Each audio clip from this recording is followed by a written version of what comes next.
COBOL was the world's first programming language invented by Rear Admiral Grace Hopper.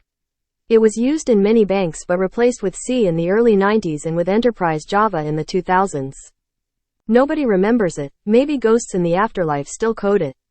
Here we will remember this old computer language. I will post simple examples from school days on my channel. Just have fun.